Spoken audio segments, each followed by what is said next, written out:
Aqui eu tenho que colocar alguma coisa? Não. Para dar o jeito, não? Sim, tudo bem.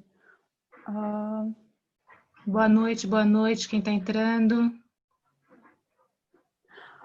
Да, дорогие друзья, добрый вечер. Мы очень рады всех приветствовать сегодня на нашей встрече.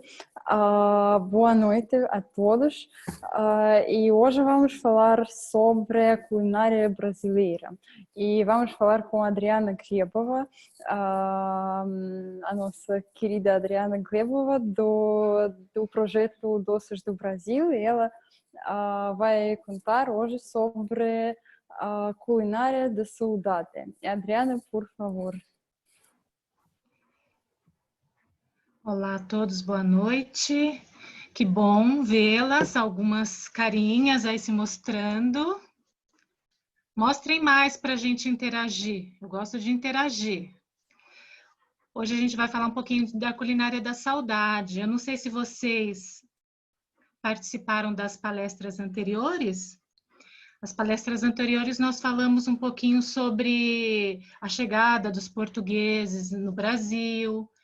Nós falamos a integração que houve entre a comida que nós tínhamos lá no Brasil com a comida de Portugal, com a comida indígena. Então, agora a gente falou um pouquinho depois da imigração e agora a gente vai falar da culinária da saudade. E eu vou explicar o que é isso usando alguns slides que a gente preparou para vocês aqui. Eu vou compartilhar a tela agora. E eu espero que vocês gostem. E se quiserem, podem aí. Vamos compartilhar.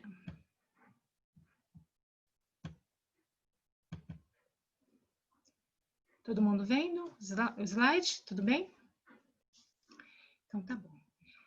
A primeira parte fala assim: quando a comida alimenta a alma. Então, a alma da gente é aquilo que a gente tem dentro, né? Então, quando a gente come alguma coisa, que não é só a questão da nutrição, mas é a questão de lembranças, das recordações que nós temos do passado, enfim. Então, é sobre isso que nós vamos falar hoje. Deixa eu colocar aqui como apresentação. Isso.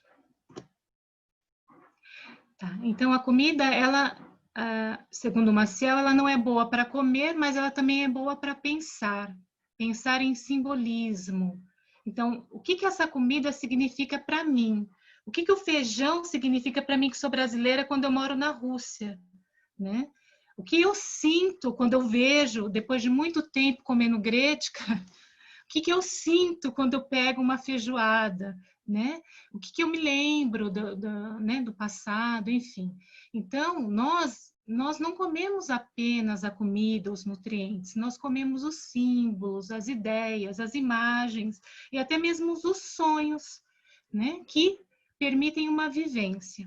Então, é isso que a gente vai falar. A gente vai falar comida hoje como um elemento cultural, como um símbolo da identidade de um povo e como um meio de integração dos povos, tá? Então, vamos lá. Lembrando lá eu sei que a Helena estava, né, Helena, na palestra primeira lá, eu lembro, a Olga eu não lembro, os outros eu não vejo, então não consigo saber.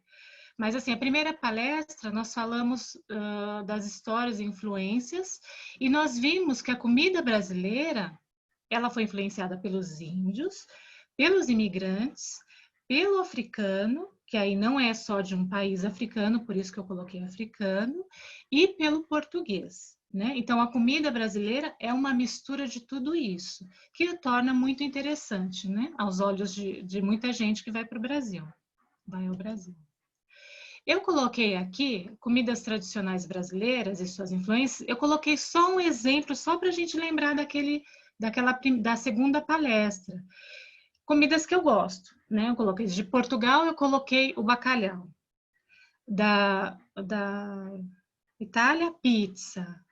Dos africanos, o óleo de dendê. E do japonês, aqui está escrito massa Fuji, mas é maçã, viu, gente? não sei o corretor aqui. É maçã Fuji o nome da maçã. É claro que tiveram outras, conforme eu já falei, mas é só para lembrar que eles influenciaram na nossa comida hoje. Aqui foi na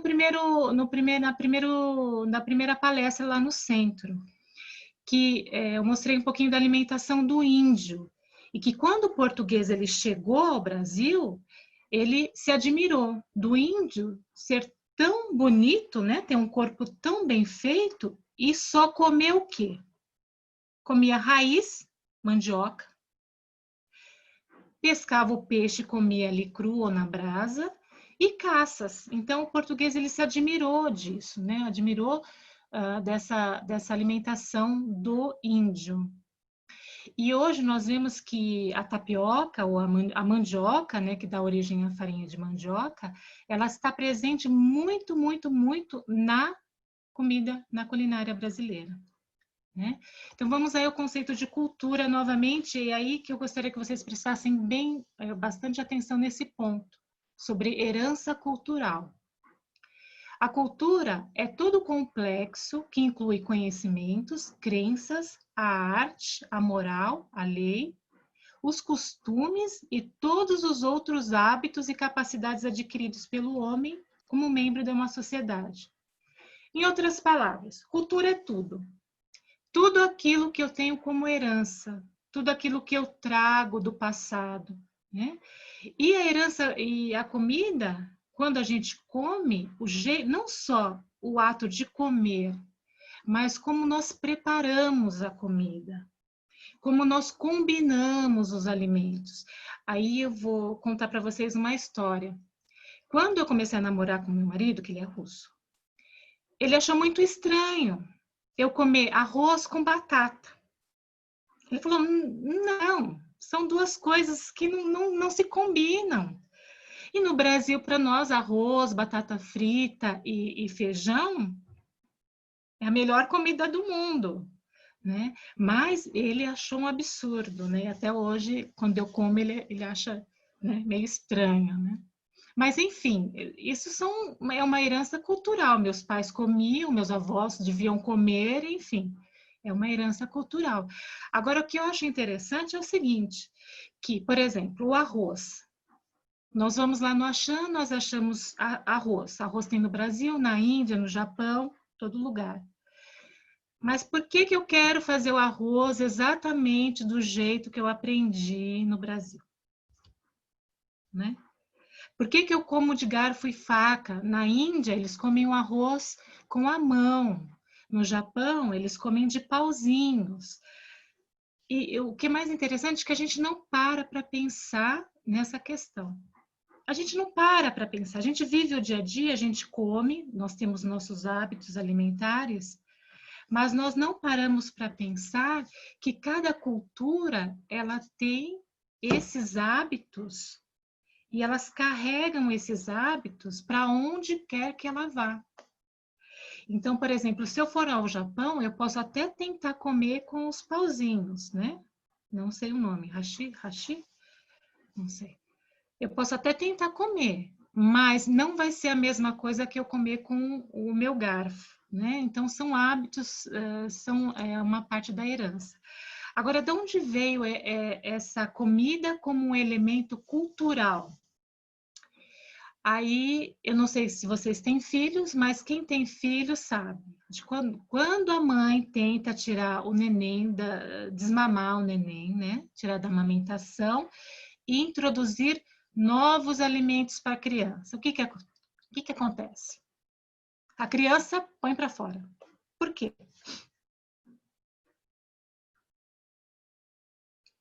Ela não está acostumada. Ela não está acostumada com aquela comida, né? A Olga quer falar, Olga? Eu não consigo liberar aqui. Ah, pode falar. Sim, porque é algo novo para a criança, então não pode comê-lo, né? Sim, é algo novo. E também outra coisa, a memória dela, ela não tem a memória ela não tem aquele gosto como uma memória, não só na questão do paladar, mas na questão de associações com outras coisas. Aí o que acontece para a mãe fazer a criança comer? A mãe vai fazer aviãozinho, oi bebezinho, ai nenenzinho da mamãe, a mamãe faz graça, o papai faz graça. E aquilo faz o quê? A criança experimentar o novo, não é verdade? Aí ela começa a formar memória afetiva.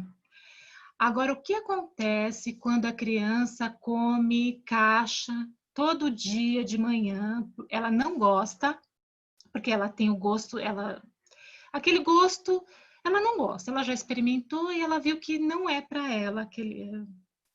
Mas a mãe dela fala que é saudável, ótimo palesna, dá vai, yes, e vai forçando ela a comer. O que acontece quando ela está adulta? Será que ela vai fazer com prazer aquela comida? Ela vai querer dar para os filhos? Ela vai querer comer quando adulta essa comida? O que vocês acham? Não. Por quê?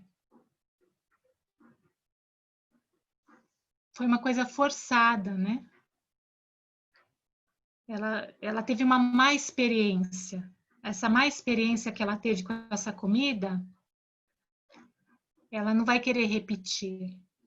Então, eu tenho aqui experiências. As experiências, elas formam a minha memória forma o meu gosto. Foi bom? Foi legal? Então, vai se tornar um hábito. Então, eu vou fazer daquilo um hábito, eu vou querer mais, né? Então, a formação dos hábitos, a gente sabe que não tem idade. Mas isso é o quê? Adquirir novos hábitos. Então, aí eu vou lembrar para vocês de quando eu vim para cá a primeira vez e tive a minha experiência com a Gretica. Foi horrível. Eu falei, que negócio horrível. Como que vocês podem comer? Olha eu julgando, né, as pessoas. Não é possível. Como que pode comer? Não tem gosto de nada. O que eu fui tentar fazer? Quem que é com a Gretica? Eu sabia que eu tinha que comer, que é bom para a saúde. Eu fui tentar fazer a Gretica do mesmo jeito que eu faço o arroz lá, temperar. Então, até hoje, o que eu faço com a Gretica? Eu faço igual eu faço arroz, o mesmo processo. Aí eu como. Né? Arrumei uma solução. Agora vamos lá para o próximo, é assim. Não, esse aqui. As lembranças mais significativas do homem relacionam-se com o ato de comer. Todo mundo, ninguém vai falar que não, né? Então, quando nós estamos em uma festa, quando nós estamos no almoço em família, né, em recreações com amigo, o que acontece? Nós estamos sempre comendo. E essa comida, ela faz o quê? Ela fica na nossa memória, esses bons momentos. E isso vai construindo na gente quem nós somos. É como essa comida faz parte da identidade da gente, de quem a gente é. Por exemplo, o que aconteceu com a Doces do Brasil quando a gente resolveu abrir a Doces do Brasil aqui? Os brasileiros ficaram encantados. Ai, que bom, nós vamos ter brigadeiro nas festas das crianças. Olha só, brigadeiro nas festas das crianças. Brigadeiro é um doce muito tradicional brasileiro. Então, é essa questão, né? A questão de identificar-se com o ato de comer. Mas aí vamos ver aqui, ó, símbolo de identidade. O imigrante, longe da sua terra, dos seus afetos e do seu cotidiano, acaba a experimentar um sentimento de pertença não bem definido. Então, o que significa isso? Eu sou imigrante. Eu saí do Brasil e vim para a Rússia. Eu sou imigrante. Eu vim para a Rússia. Eu não estou nem no Brasil, eu não estou no Brasil, e também eu não estou na Rússia. Por quê? não no sentido de estar no pé, mas no sentido de quê? No sentido de que eu estou ligado ainda ao Brasil, mas eu não tenho a comida brasileira, e eu estou na Rússia, mas ainda não criei os hábitos com a comida russa. Então, eu fico perdido. Esse sentimento de não estar nem no Brasil e nem fazer parte do povo russo, isso é uma coisa que pode o que acontecer comigo? Eu ficar num processo de eu não sei quem eu sou, eu já perdi um pouco da minha identidade. E daí eu vou buscar o quê? Eu vou buscar a minha identidade, né? Eu vou buscar a minha identidade. Aqui tá, peraí. Diga-me o que tu comes, como comes, e eu te direi quem tu és. É aquilo que a gente falou um pouquinho antes, né? Nós associamos, então, por isso que é a questão de identidade, gente. A gente está falando aqui de identidade, de um povo. Quando eu penso nos americanos, eu penso num povo que gosta de fast food. Eles gostam de comida rápida, eles são os donos do McDonald's, que está no mundo inteiro. Então, pensei em americano fast food. Pensei nos italianos, eu penso em massa, macarrão, pizza. No Japão, eu penso sushi, eu penso sashimi. Então, a comida é um jeito de identificar um povo. E a comida é um jeito também que nós encontramos estrangeiros de proteger a minha identidade. Então, quando eu como arroz com feijão, é como se eu resgatasse a minha herança. Eu sou brasileiro. Não é ruim comer gretica agora, não é ruim, Zé. Agora, não é ruim. Mas eu gosto de comer um arroz e feijão todo dia. Embora isso cause estranhamento dos russos, não é? Mas é uma maneira de eu manter o meu vínculo, né? Então, quando o imigrante ele muda, ele vai para um outro país, vocês sabem a diferença entre imigrante e emigrante? Ninguém sabe? Não? Eu emigrei, né, do Brasil. E eu imigrei para a Rússia, né? Entendeu? Da onde eu vim, emigrei. E eu imigrei para outro país. Então, eu sou aqui imigrante. Mas do ponto de vista brasileiro, eu emigrei. Eu imigrei para a Rússia, tá? Então, essas diferenças aí.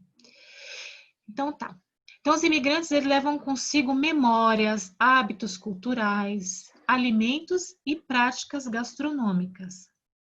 Então, aí aqui eu coloquei 3 coisas que eu faço, Adriana, aqui em casa. Então, eu faço alimentos russos do mesmo modo que eu faço os alimentos brasileiros semelhantes, como eu faço a grete, como eu faço o arroz, né? Então, eu procuro associar, por causa da minha memória. Eu substituo ingredientes para as receitas. Então, eu quero fazer uma moqueca, eu não tenho o óleo de dendê aqui para vender. Alguns lugares agora tem, né? Mercados africanos, né? Não sei se vocês sabem. Mas para moqueca eu preciso do dendê. Aí o que eu faço? Eu substituo por um azeite, um bom azeite, né? Quando eu não acho óleo de dendê. Eu busco elementos que ajudem ao prato a ficar mais parecido possível com o meu imaginário, com aquilo que eu penso. Então, o que eu faço? Na hora de estruturar o prato, na hora de combinar, eu vou combinar do jeito que eu fazia lá no Brasil. E aí eu lembro para vocês que quando vocês vão viajar para outro país, eu não sei a Olga, a Helena já foi, já morou no Brasil, né? Eu sei. Mas quando a gente muda para um país ou quando a gente vai visitar, a primeira coisa que a gente pensa é o quê? Comer. Comida típica, né? Um amigo meu veio do Brasil para cá e ele falou: me leva num restaurante que tem alguma comida típica russa. Primeira coisa que ele me pediu, né? Por quê? Por quê, Olga? Por que, Helena? Porque Por isso que, é uma Roma? coisa cultural Então a gente quer experimentar, não? Sim, a gente quer experimentar para saber o que mais Sim. da cultura. É como se a gente experimentasse aquele prato, se a gente tivesse pegando um pouquinho daquela cultura e colocando para a gente, para nossa história. Eu estou levando para mim. Como que eu vou para a Itália e não vou comer a pizza lá em Roma, tão famosa, né? Como que eu vou para o Brasil e não vou experimentar feijoada, ainda que seja estranho, coisa de porco? Tem gente que não gosta, né? Mas eu vou experimentar, porque como que eu vou falar? Eu fui para o Brasil, não tomei caipirinha, né? Não fui na escola de samba. Eu quero cultura, eu quero experimentar uma nova cultura, eu quero me integrar, né? Então, é essa questão da integração, né? Agora sim, gente. Na última palestra, a gente parou dizendo que os imigrantes foram ao Brasil, porque aqui, na época, na Europa, no Japão, tinha muita gente, pouco trabalho, pouco dinheiro. Na década de 40, 45, depois do fim da escravidão também, que foram os portugueses que chegaram, os italianos, eles foram para o Brasil. Chegaram, construíram as suas casas. Passou-se o tempo e o Brasil entrou em decadência. Ao invés de ser o país do futuro, o Brasil entrou em uma crise econômica muito séria com a abertura dos mercados. Então, eu vivi essa crise nos anos de 90. A empresa que eu trabalhava, ela simplesmente fechou. Era uma grande, grande fábrica. Mandou, sei lá, 10 mil funcionários embora. Isso uma fábrica. Várias fábricas fecharam. Por quê? Porque começou a abrir as portas do Brasil para mercados estrangeiros. O tecido começou a vir da China. E aí, o que aconteceu? Começou um processo de empobrecimento da população. Ficaram muitas pessoas desempregadas e aquelas pessoas que eram filhos de descendentes europeus, o que eles decidiram? Eu vou voltar para a Europa. Então começa um processo de retorno, não dos pais, não né, dos avós, no caso, mas dos filhos daqueles descendentes. Que aí, em 1980, os japoneses, eles começam a abrir espaço para quem era filho de japonês que morava no Brasil. Vocês sabem que no Brasil, a maior colônia de japoneses fora do Japão está no Brasil. Né? Então, você vai andando assim em São Paulo, você vê assim os municípios, e assim, Granja do Tanaka, e outros nomes japoneses, porque eles têm vários sítios, né, lá no Brasil. Então, aí o que acontece? Esses descendentes voltam lá para o Japão, voltam para Portugal, começam a se espalhar no mundo. E nos anos 90, os Estados Unidos começaram a ser o destino principal de brasileiro, e hoje é o lugar que mais tem brasileiro, nos Estados Unidos. E aí a gente separou 2 vídeos para mostrar para vocês. E o Paraguai também é o terceiro que tem um grande número de brasileiros. Agora a Rússia só tem 1.200, pelo que eu vi aqui Só 1.200 brasileiros, pelo que eu vi num site aqui. Cerca de 1.200 só. Mas está crescendo. Então, hoje no mundo tem cerca de 3 milhões de brasileiros vivendo fora, né? A maioria deles está nos Estados Unidos, 1 milhão de pessoas. Vamos lá. Hábitos alimentares, respeito às diferentes culturas. Daqui a pouco eu vou mostrar o vídeo, vou pedir para Tatiana mostrar o vídeo para a gente, de um brasileiro que está no Japão e de um americano que está numa cidade lá que tem maior número de brasileiros, lá nos Estados Unidos. Então, hábitos alimentares, respeito às diferentes culturas. Por quê? Então, assim, qual é a cultura? Vamos ver se vocês sabem. Aqui fica para vocês a pergunta. Qual a cultura onde comer carne de cachorro é aceitável? Quem sabe? Chinês. Quem mais? Coreana? Coreano. Os coreanos comem até no Brasil. Mongólia. É? Mongólia. A Mongólia eu não sei.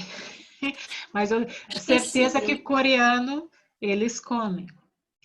E que outros países, por exemplo, um animal é sagrado e não pode ser comido? Na Índia, a vaca. A vaca na Índia. E o que o McDonald's faz na Índia, então? O que ele faz lá? Ele está lá. Ele está na Índia. O que ele faz? Vou mostrar para vocês o que ele faz.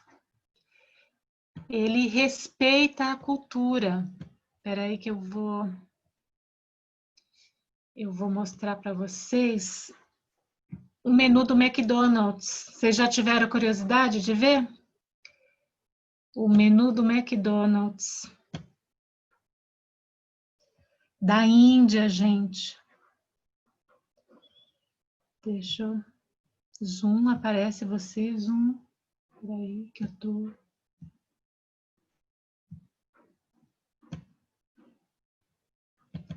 Sumiu meu Zoom. Tá? Voltei. Compartilhar para vocês o menu da Índia. Olha só. Estão vendo?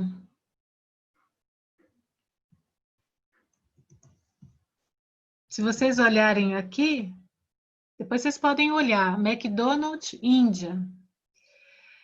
Ele só tem produtos à base de frango. Não tem nada de carne. Chicken, kebab, salsa chicken. Tudo à base de frango. O que é isso? É respeitar a cultura, né? O McDonald's sabe que lá a religiosidade é muito grande e que eles precisam entrar no mercado lá. Mas eu vou entrar no mercado como? Respeitando a cultura daquela pessoa, né? Agora, o que vocês acham? Será que o McDonald's venderia carne de cachorro? Acho que não. Acho que não. Por quê? Porque cachorro é sagrado. Não? É porque assim... A gente não pode comer cachorro. Então, mas por que os coreanos comem?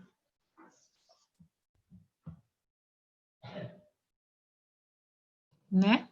Então, Por causa da cultura. Olga. Então, a cultura deles permite. E quanto mais, qual é a cultura maior que permite comer cachorro, a que não permite comer cachorro?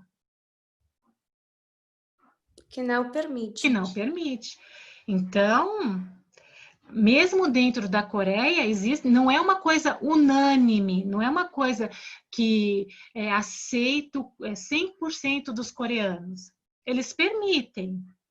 Bom, quem quer comer, come, mas existem aqueles que não querem. Talvez oferecer carne de cachorro chocaria muito, não só lá, mas o globo, né? Nós vivemos em um processo de globalização, né? Aqui a Helena falou, né? Pizza de São Paulo é super estranho para nós russos mesmo. A comida, né?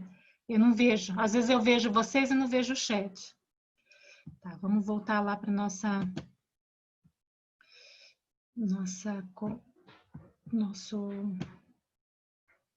hábitos alimentares. Vocês estão vendo agora o quê?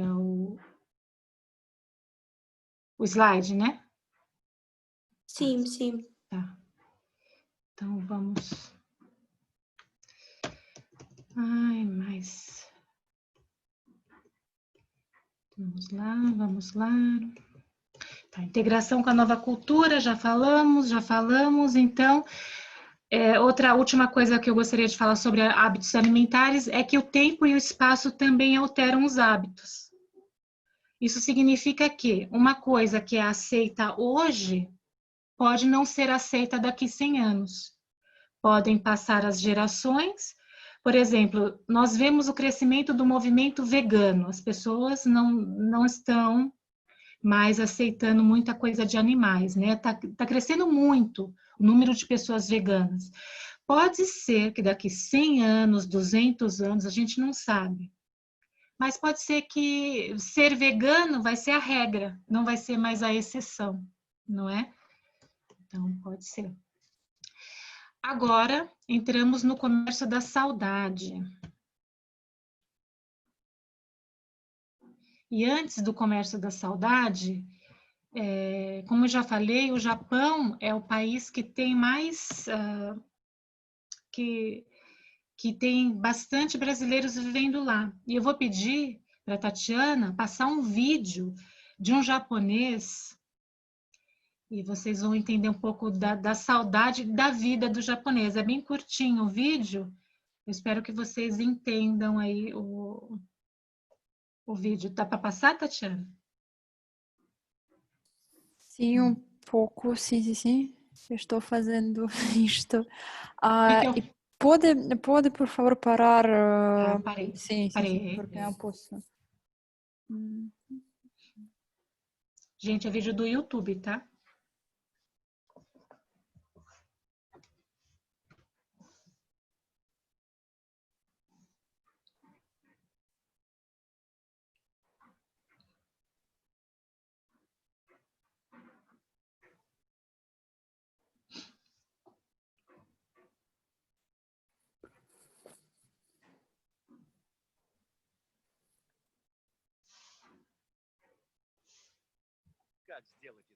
Desculpa.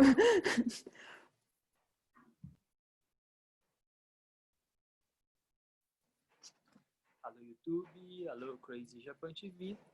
É o seguinte, aqui no Japão a gente tem uma vida muito corrida. Hoje é minha folga também. E tô arrumando a casa, lavando roupa, sabe, essas coisas. Daqui a pouco eu tenho que sair. Bem, voltando. A gente trabalha muito, né? A gente trabalha 12 horas, tem quase 2 horas de soguei, né? Que a gente é o transporte até a fábrica, até em casa. A gente fica quase que 14 horas fora de casa. Estando um pouquinho menos, quase que 10 horas pra gente ficar em casa, comer, tomar banho, descansar. E muitas das vezes a gente, sei lá, não tem tempo pra gente fazer comida, preparar alguma coisa. E o que a gente faz, o que a gente apela? Para comida pronta, geralmente congelados e tudo. E dependendo da cidade onde você for morar, e existem restaurantes brasileiros, com certeza, que vão te entregar comida em casa. Aí você pode, tipo, agendar não, você faz o pagamento, tudo que eles te entregam em casa, né? Uma vez por dia, que a gente pode ir pagando mensal, semanal e assim vai. Eu comecei a pegar um bentô agora, né? Hoje vai ser meu primeiro dia que eu vou experimentá-lo.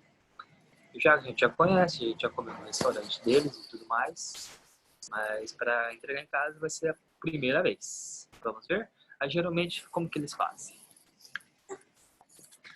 Esse daqui eles estão entregando na parte da tarde, lá pela 1h30, 2 horas mais ou menos. Eles deixam dentro dessa caixa de isopor a nossa porta. E pode ser mais alto, um pouco mais alto. Mais alto. Aqui, pelo menos, eu nunca vi ninguém. Meiama, vi gente que roubava. Tinha corvo que pegava os bentô de todo mundo lá, conseguia furar a caixa, gato, né? E até macaco tinha lá naquela cidade. Bem, hoje é o nosso primeiro dia, vamos ver o que tem.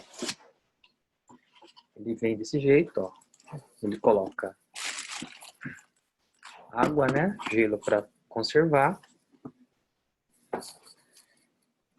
Ele vem uma porção de feijão.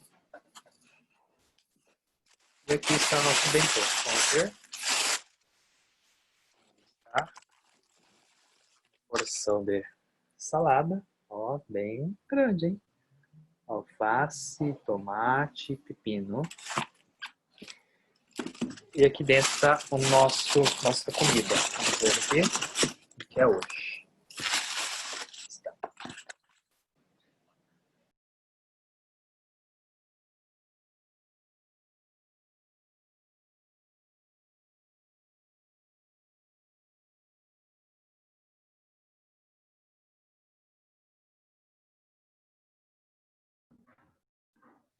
Tá ruim, né? Tá parando.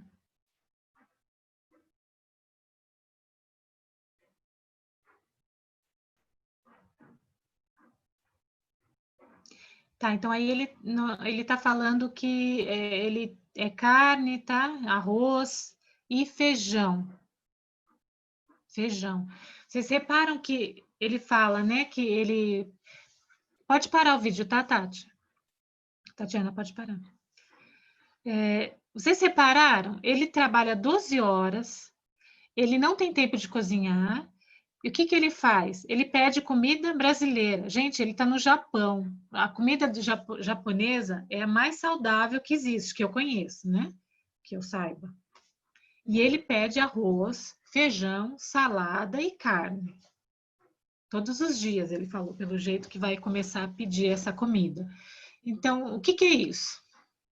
Por que ele não consegue se acostumar no Japão, sendo filho? Vocês viram que ele não tem cara de japonês mesmo, né? Os traços, né? Não vai falar que ele é brasileiro, né? Tem traços de japonês, né? Então, aqui, olha, eu separei para vocês uma lanchonete no Japão, olha. Chama Osso Brasil. Olha só o nome, Osso Brasil. Quando a gente fala que tá osso, a situação tá osso, olha só, eu vou ensinar para vocês umas frasinhas aí brasileiras. Quando você fala assim, olha, o negócio tá osso, significa que tá muito ruim. Muito ruim, tá osso. Muito ruim. Osso é o quê? É o que sobra, né, do frango. Você comeu frango, sobrou o quê? O osso. Então, quando você fala que a coisa tá ruim, é osso. E aí eles colocaram esse nome no restaurante. Não entendi, mas enfim, Osso Brasil. E aí aqui embaixo vocês veem o que eles têm, olha, coxinha, bolinho de queijo, risoles, pão de queijo. Tudo a gente tem. Já tem na Rússia. Pastel. Olha o tamanho desse pão de queijo, gente, gigantérrimo. Super grande o pão de queijo deles. Então, aqui tem alguns dados, né? 110 anos da imigração brasileira no Brasil e 30 anos que os primeiros brasileiros chegaram ao Japão para trabalhar, né? O número lá é 300 mil e esse número ele tem crescido. Parou um pouquinho durante um período que teve uma recessão grande no Japão, mas ele voltou a crescer agora. E interessante essa questão do japonês. Eu lembro de uma amiga minha que, como muito japonês no Brasil mesmo, gente, vocês não têm noção. Então, toda classe tinha 2 ou 3 pessoas que eram japoneses, que eram filhos de descendentes, né? Então, a gente tinha uns amigos que chamavam os Tanaka, e uma das meninas foram para o Japão. Ela casou com um brasileiro, os dois foram para o Japão. Ele voltou sozinho, infelizmente ela faleceu. Ela teve um ataque cardíaco. Ela morreu com 25 anos. Ela estudou na mesma escola que eu. Então, é muito triste, porque eles trabalham mesmo, gente. Assim, é uma rotina de trabalho que...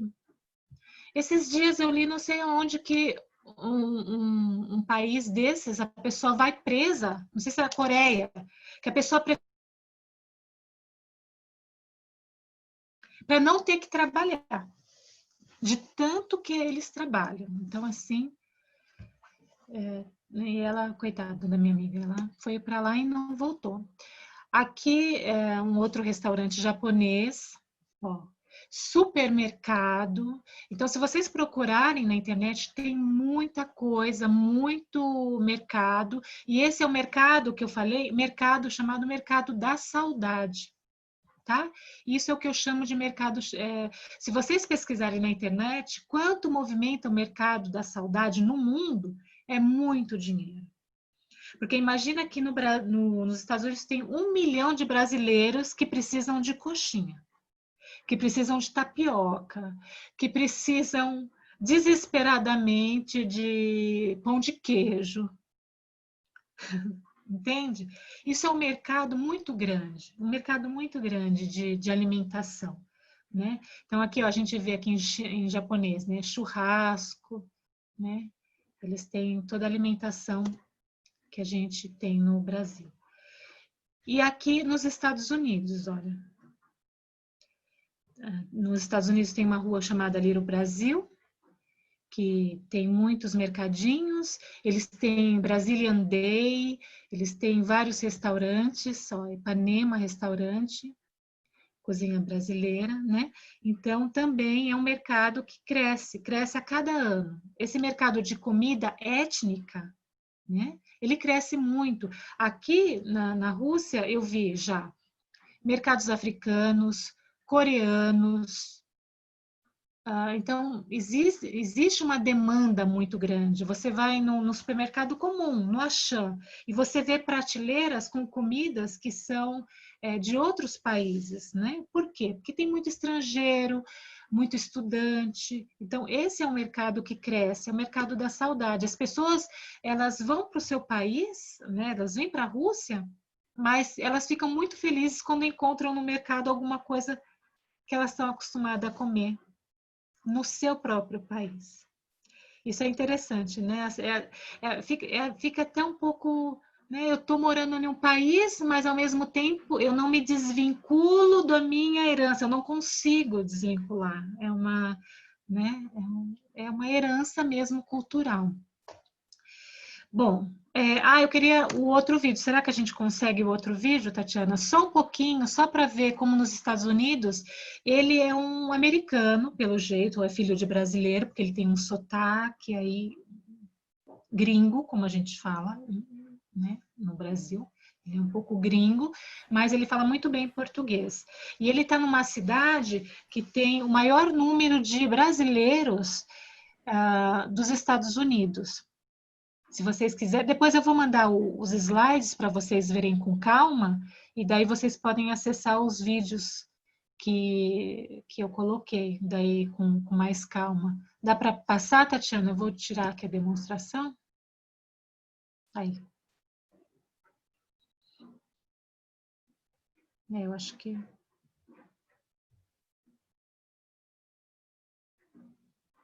Não está ouvindo nada, né, gente? Não dá para ouvir. Mas aí vocês veem o que ele está mostrando. Ele está em uma grande loja de departamento, ele está mostrando tudo que tem no Brasil, essa loja você encontra.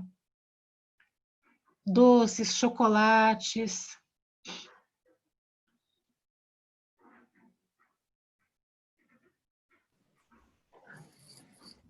A festa, olha só quem vai E agora tem som. Ah, ok. cantar aqui. Fundo do quintal, sabe que é brasileiro?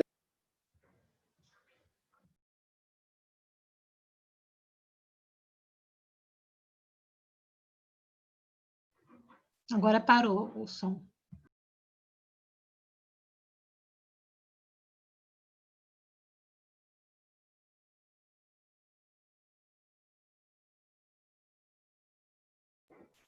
Comer o sonho de valsa? Ai, que gostoso, que saudade do sonho de valsa. Picanha.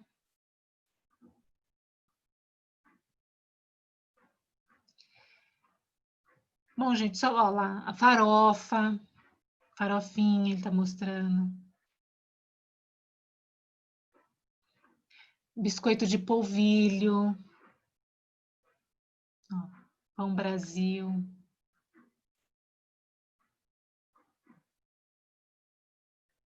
Tudo ó, do Brasil. Imagina um supermercado inteiro. Olha o tamanho do supermercado com coisas brasileiras. Gente, até esse vinho que é horrível, sangue de boi. Tem.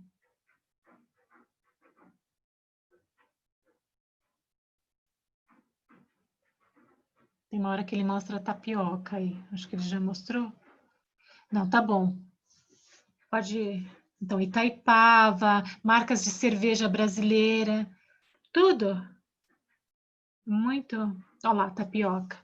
Ele mostrando a tapioca. Ele fala que vai comprar. Eu vou comprar, eu não sei como vou fazer, mas eu vou comprar, porque é muito famoso esse negócio de tapioca. Olha só. Daí, ó, que polvilho doce.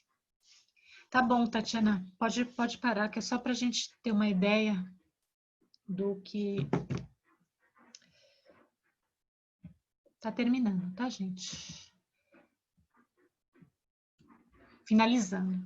Então, assim, a comida é parte de quem nós somos, né? Então, não adianta tentar fugir. Os nossos hábitos alimentares, eles vão nos acompanhar aonde quer que nós estejamos. Quem é russo e foi para o Brasil ou foi para outro lugar, eu tenho certeza que tentou fazer smetana, tentou lá no Brasil, pegou iogurte natural, porque meu marido tentou, né? Ele fez várias experiências. Aí fazer pelmênia, né? Tentou fazer lá em casa, porque lá não tem para comprar. Então você tem que ir, porque não adianta. Essa vontade, esse desejo, essa falta nós sentimos. E como eu disse, elas são resultados do quê? Da nossa herança cultural, que é formada desde pequenininho lá pela nossa mãe e pelo nosso pai. Né? Às vezes a gente está com vontade de comer alguma coisa, a gente nem sabe o que é. Às vezes é o bolo da vovó. Eu vou contar uma experiência, um brasileiro, um futebolista que mora aqui em Moscou, ele ficou sabendo da gente e pediu um bolo de cenoura. Gente, o bolo de cenoura é o bolo mais simples que existe de fazer. E ele tem a cobertura de chocolate, mas ele é um bolo que é o que a gente mais vende. Por quê? Porque ele é mais gostoso do que chocolate, do que os franceses? Não, não é. É porque as pessoas lembram da sua avó. E para vocês terem ideia, um outro falou assim, vocês fazem bolo de cenoura com chocolate? Fazemos, claro, entregando. Aí ele falou, mas eu tenho certeza que não vai ser igual da minha avó. Não vai ser igual da minha avó. É a lembrança, é a memória. Ele não está pedindo bolo de cenoura porque ele quer comer a memória. Ele quer alimentar a alma dele, entende? A saudade. Né? E outra vez, a segunda experiência, eu estava na embaixada para tirar um passaporte. Eles estavam com problemas lá no computador. E aí os brasileiros começam a falar, né? Tarará, tarará, tarará. O brasileiro gosta de falar e tarará. Aí eu comentei, né? Tem que vender, né, gente? Aí eu comentei que a gente faz feijão, que a gente entrega e tal. Aí ele falou, você não sabe, quando eu achei feijão preto aqui, que eu fiz, eu chorei. Ele falou assim, eu chorei. E aí que me deu a ideia de pesquisar e fazer esse artigo. Eu falei assim, caramba, né? Um fala da avó, do bolo, o outro fala que chorou quando estava fazendo o feijão. Então tem alguma coisa. A gente tem saudade da comida, não é porque a gente gosta do gosto, mas porque a gente tem lembranças que fazem a gente lembrar do que a gente viveu no passado, lembranças boas, e que é para alimentar a alma mesmo, porque feijão aqui tem. Mas quando você come alguma coisa muito parecida com aquilo que você viveu, você lembra, isso te emociona, né? Agora, cenas dos próximos capítulos, porque eu falei que eu faria um ciclo de palestras referente à comida. E eu espero que esse seja ao vivo ou em cores, lá no Centro Cultural, para a gente levar a comidinha para vocês experimentarem, né? Também. E a próxima vai ser comida e religiosidade. O que vocês acham? Tem a ver comida e religião? Tem? Por que, Helena? Fala. Pode falar. Mesma coisa, porque tem um símbolo e religião também tem um símbolo. E às vezes, como eles, não sei qual é a religião, mas às vezes eles dizem que pão representa o corpo de Jesus, vinho, sangue ou coisas dessas. Isso é na fé cristã, né? Que até eu coloquei aqui, ó. Em todas as religiões, o ato de comer tem um grande valor simbólico. Então, eu coloquei aqui a Santa Ceia, que é a última refeição de Jesus com os seus apóstolos, né? Então, ele oferece o pão como símbolo do seu corpo e o sangue como símbolo, ou o vinho como símbolo do seu sangue, né? Pelo perdão dos pecados da humanidade. Então, não é só na fé cristã, muitas outras fés pelo mundo afora falam e associam comida à religiosidade. E esse é um assunto que eu vou trazer então para os próximos capítulos. E eu gostaria de terminar com essa frase de Sofia Bessis, que diz: dize-me o que comes e te direi qual Deus adoras, sobre qual latitude vives, de qual cultura nascestes e em qual grupo social te incluis. A leitura da cozinha é uma fabulosa viagem na consciência que as sociedades têm delas mesmas, na visão que elas têm de sua identidade. Né? Então, que visão que eu tenho como brasileira da minha identidade, né? Que consciência eu tenho? Eu posso dizer para vocês, para finalizar, que depois que eu comecei a estudar sobre essa questão da saudade alimentar e como é importante a gente satisfazer essa saudade que nós sentimos para nossa alma, né? Porque tem pessoas que não conseguem viver em outro país porque sente tanta falta da comida, tanta falta da afetividade, que ela não consegue, ela não, simplesmente ela não se adapta, ela não se integra, né? Então ela vive em depressão, ela vive com, né, com problemas assim.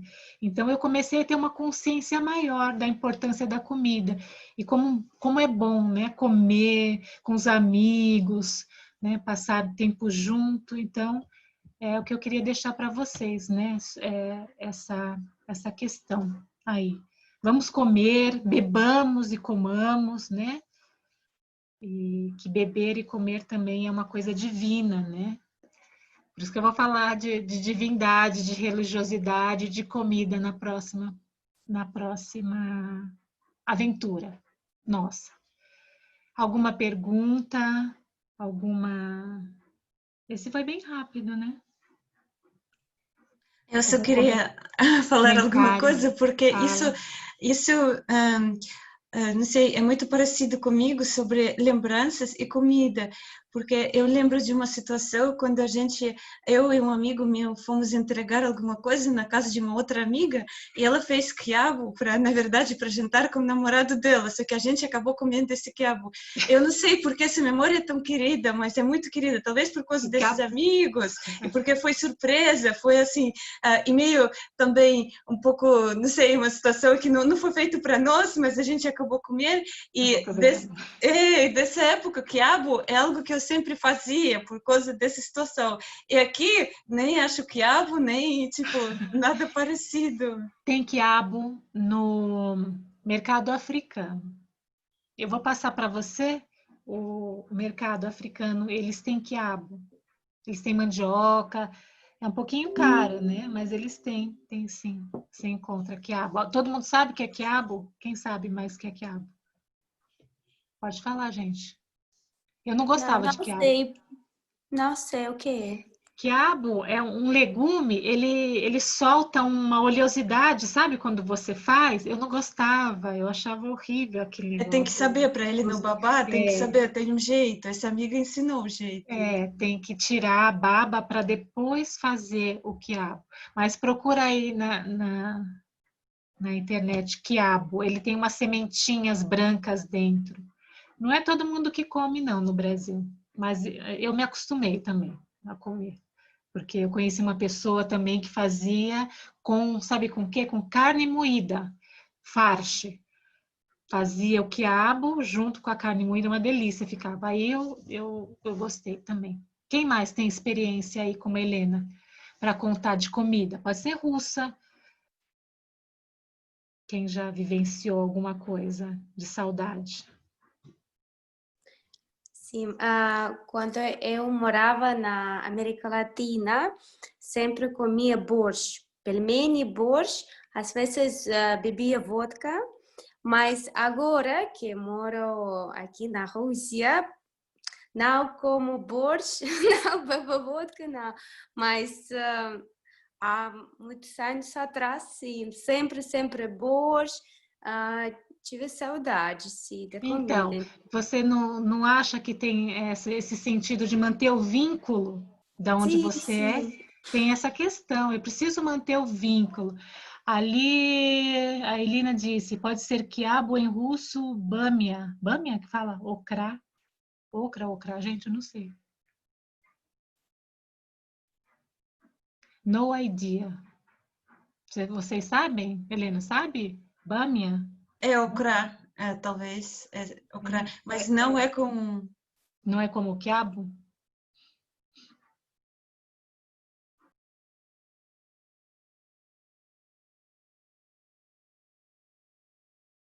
Mais experiências sobre comida?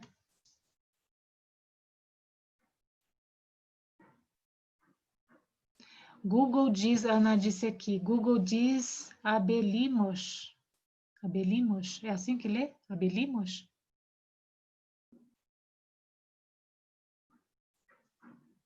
O Google também dá umas mancadas, como diz. Quem sabe, tá? Então, eu vou passar para outro tema, hein? Vou tirar da comida, vou começar a fazer perguntas. Quem mais morou? Você morou onde, Olga? Na América Latina? Na Panamá, na Argentina, no Brasil também, Eita, sim. você E viajou. sempre comia borscht. Sim, uma coisa, sim, graciosa, sim. É engraçado mesmo.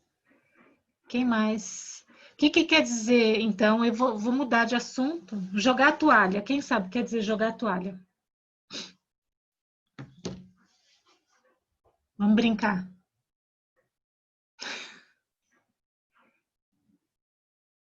O que é jogar toalha? O que é jogar a toalha? Tipo cambiar de opinião, não? Acho que é passar a palavra. Passar a palavra? Jogar a toalha? Não. Tem uma brincadeira, né, Roman, que fala, né? Que quando você, por exemplo, eu vou passar o chapéu para aquela pessoa, eu vou passar a vez, né? Não, jogar a toalha. Vou jogar a toalha. Jogar a toalha significa desistir. Quando você desiste de alguma coisa, cansei. Vou desistir, vou jogar a toalha. Quem sabe outra? Abrir mão. É, abrir mão das coisas, jogar a toalha.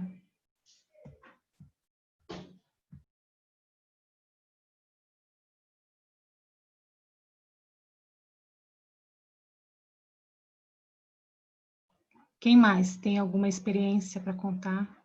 Ninguém mais? Elina, Dasha, Centro Cultural. Eu só queria dizer mais uma coisa, que talvez a gente que mora por muitos anos num outro país cria também uma outra identidade, também com memórias e tudo que você vai levar, por exemplo, se você muda da Rússia para um outro país, talvez vai procurar comida russa também, porque eu procuro comida brasileira. Quem mais procura? Olga, procura alguma coisa do Panamá? Sim, não, procuro uma coisa da Argentina, Argentina? mate. Cada dia tomo mate. Bebo mate. Ai, Sim, mate é muito ruim, gente. mate. É aquele que os Mas, gaúchos tomam? É o mesmo que os gaúchos tomam? sim, sim. Aquele na cuia? Sim, tenho Vocês todo. sabem? Aquelas Sim, cuias? sim, sim, sim, sim, eu tenho tudo. Ai, gente, não consegui tomar. Eu comprei a cuia, comprei o mate. Ah, é muito amargo, muito amargo. E, mas é cultural, então Então, acostumei. tá vendo? É Sim, cultural. Eu era brasileira, já virei russa. sim, sim. Mas agora eu gosto de comer moqueca. Sempre intento conseguir moqueca. Sim. Você sabe cozinhar moqueca? Ah, sim. Sim, fazemos moqueca, porque os brasileiros pedem, né? Os pratos mais pedidos aqui dos brasileiros, né? Em primeiro lugar, feijoada, depois a moqueca, e a gente faz também uma lasanha de berinjela também, eles pedem muito. Mas salpicão de frango, essas coisas, essas comidas assim. São comidas simples, mas são comidas que, sabe, são comidas de almoço de domingo de família. Então, no Brasil, aqui eu não vejo muito, na minha família aqui na Rússia, não tem muita, cada um come num horário, aí, não é? Cada um leva o seu prato, leva o seu quarto. No Brasil, não. No Brasil, a gente é acostumado muito a comer no domingo em família. E durante a semana também, a janta, geralmente janta todo mundo junto, e no domingo, ou é um churrasco, né? Ou é o macarrão da mama lá, com, né? Mas aqui eu não vejo isso. Aqui eu vejo mais assim, nos dias de aniversário, festas, assim. Aí, ano novo, a tradição do ano novo de vocês é bem forte, né? Que todos eles fazem no ano novo.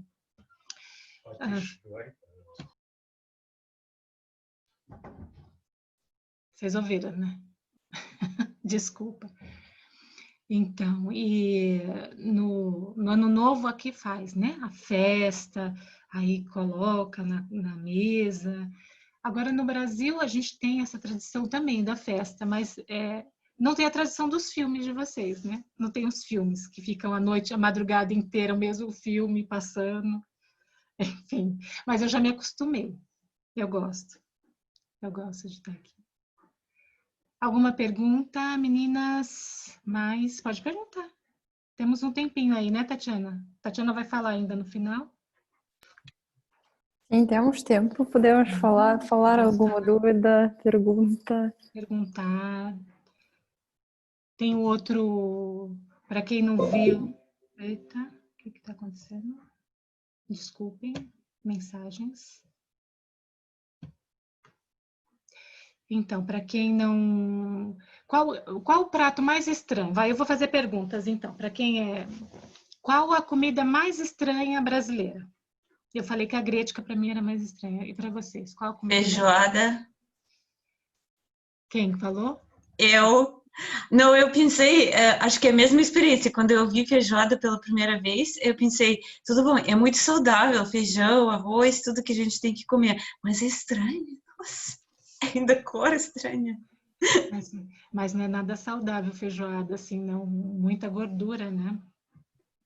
Não, eu acho saudável. Mas eu tinha teoria que a gente tem que experimentar várias vezes até aprender a gostar. Acho que é a mesma coisa que você comentou, porque eu achei assim, a criança nasce e não quer comer nada porque acha nojento, e depois acostuma. Porque eu, quando eu era criança, para fazer eu comer, tipo, todo mundo desistia. Então, eu experimentei umas 3 vezes e depois gostei. Mas, gente, pode falar no chat. Quem não quiser aparecer ou falar, pode falar. Para mim, farofa é muito estranha, é gostosa, mas até agora eu não entendo de qual ingredientes é feita essa farofa. Então, eu vou te falar, a farofa, ela é Bom, a farofa, a base da farofa é a farinha de mandioca, né?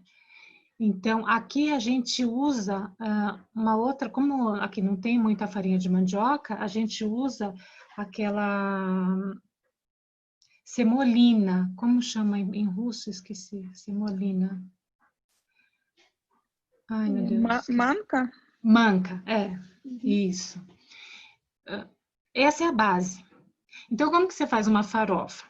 Você frita, você pega o azeite, você coloca o azeite, põe o alho, quem gosta de cebola também põe, mas geralmente é um alho, um bacon, frita o bacon, põe, e ela é um acompanhamento para coisas mais molhadas, por exemplo, a moqueca. A moqueca, quando você faz o peixe, ela solta muito líquido, né? E você pode jogar aquele líquido junto com a farofa. Mas também a gente usa a farofa para o churrasco. Então, assim, não dá, é uma questão cultural mesmo, é questão de... Você pode pôr banana na farofa. Vocês já comeram farofa de banana? Você pode fazer farofa de banana, farofa de casca de banana. Vocês podem pesquisar tipos de farofa. Farofa... Então, a farofa é um prato que vem mesmo dessa tradição da farinha de mandioca, que é do índio, né? Que vem do índio.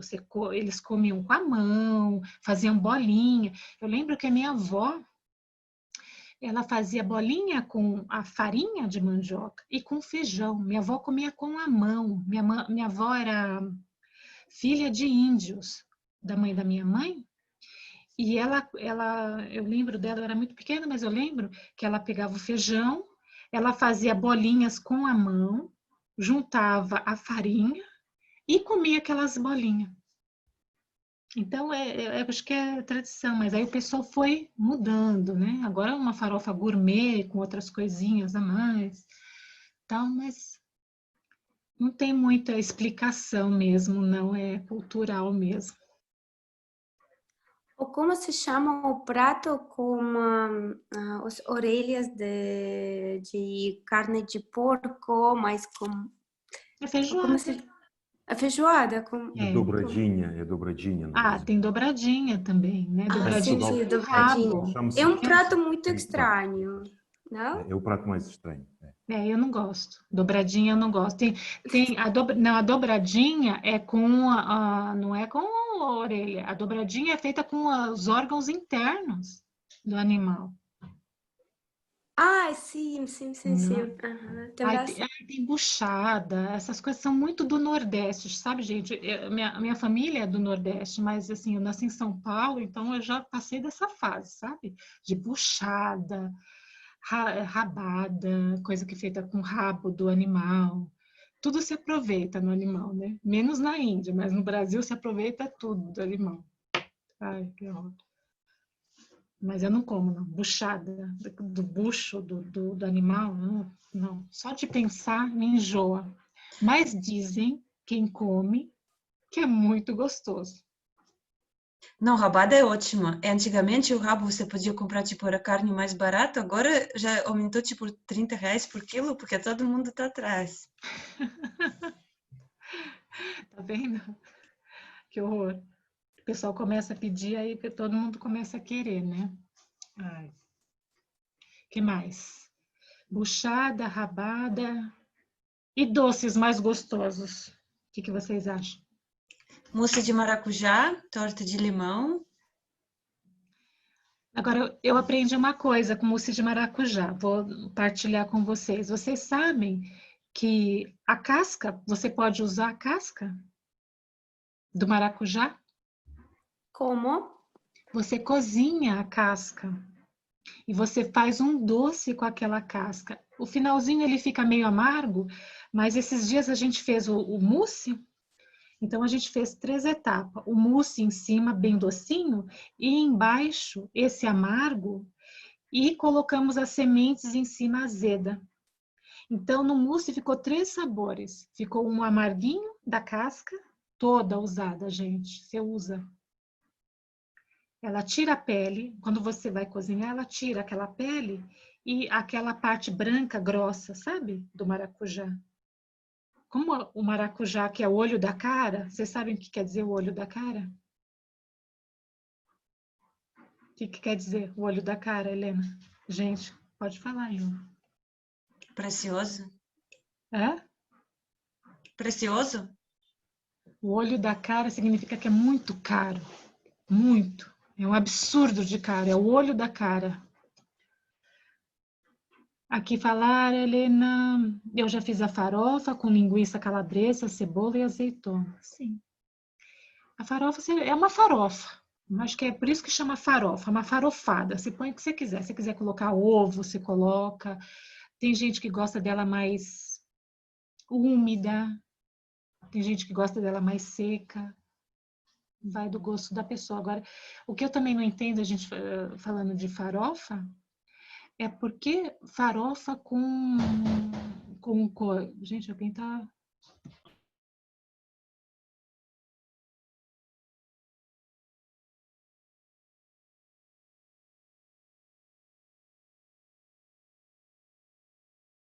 Desculpa, gente, eu não sei o que está acontecendo aqui atrás. Mas eu acho melhor encerrar, porque senão, não sei. Deve estar acontecendo alguma coisa lá com... Tenho 2 sogros, mas já estão um pouquinho... Então tá, Tatiana, pode encerrar aí, por favor. Outro dia eu vou marcar mais breve possível outra, tá? Se vocês puderem Sim, comparecer. muito obrigada, Tá Adriana, pela nossa Obrigada. conversa de hoje. Eu gostei imenso e muito obrigada a todos os participantes. E que bom que, por exemplo, Olga participou do webinário de ontem com Júlia Travin, e hoje também falamos português, falamos sobre a culinária brasileira. Sim, muito obrigada a todos e com certeza, Adriana, vamos marcar a próxima nossa conversa e o próximo encontro, e espero que pode ser aqui no nosso centro, mas se não, podemos fazer mais uma vez online. E sim, muito obrigada a todos e até breve. Espero. Obrigada. Muitíssimo obrigada. Até a próxima. Até a próxima. Quem quiser falar alguma coisa, pedir o slide, pode falar comigo, tá bom? Sim, muito obrigada. eu posso fazer, passar para eles, né? Sim, podemos. Tá bom. Então vou passar para a Tatiana e ela vai mandar para vocês, tá bom? Certo. Tchau, obrigada. Tchau. Beijinho. Obrigada. Tchau. Beijo. Tchau.